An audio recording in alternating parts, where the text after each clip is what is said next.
doesn't come up very much. I mean, I haven't lost my accent, and it's not something that I think is going to fade away now. Like 8 years, I don't think I'm going to end up talking like Madonna. Like, I don't think that's going to happen.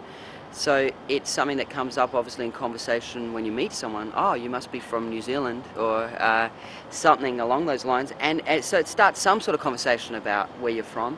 But otherwise, this place is just filled with people that aren't from here. I'm really not a novelty, and it's not really a big deal, and it's something that I try and get away from. I don't like to kind of pigeonhole myself in the boy from Adelaide that you know has come over here and done something. Like, you're just playing in the same field as everyone, and everyone's from somewhere else. I remember working in Sydney for a year in television.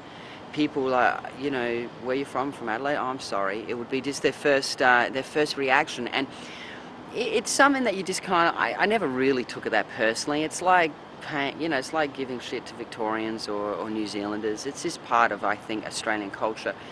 But the thing over here is, it doesn't really matter. Not many people really pinpoint it as Adelaide. They go, oh, you're from Australia, and that actually holds fairly well.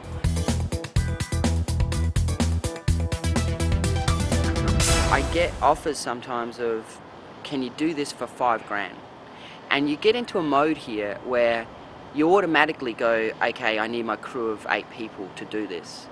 And you got to remind yourself every now and again, and I'll give credit to Matt King, a good friend of mine, that actually reminded me of this.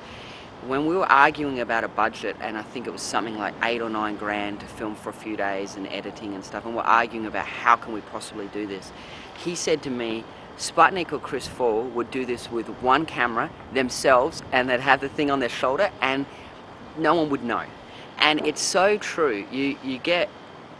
There's a training and there's a discipline there that is at a necessity. All of the early short films and video clips and stuff, they were all like just stolen from the sidewalks of Adelaide, and just no permits, no permission, just get in and get it done. And here, you know, obviously you get lulled into this sense of you need to do it with a crew, you need to do it with permits, you need to do it in a way that you've asked all the permission, and all that happens is you just get more and more no's, you know.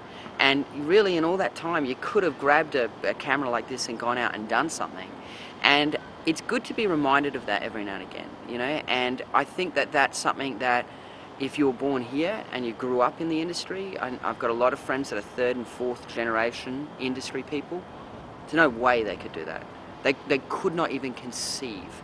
If I show them some of my early stuff and I say, you know, I shot, directed, edited, and, you know, put that whole thing together in a couple of days, they're like, with what kind of crew? And I'm like, oh, well, you know, my mum held this, and my sister helped me out with that, and they're just in shock. They can't fathom those things, you know. And that, I'm really proud of that, and I'm really proud of the sense of being on any set and knowing enough about almost every job to know that if I had to, I could pick up that boom. If I had to, I could get behind that camera. And that's something that's just discouraged here. It really is. Like, no, whoa, you stay in your spot. You do not leave that spot because you're a cinematographer. You cannot help with that.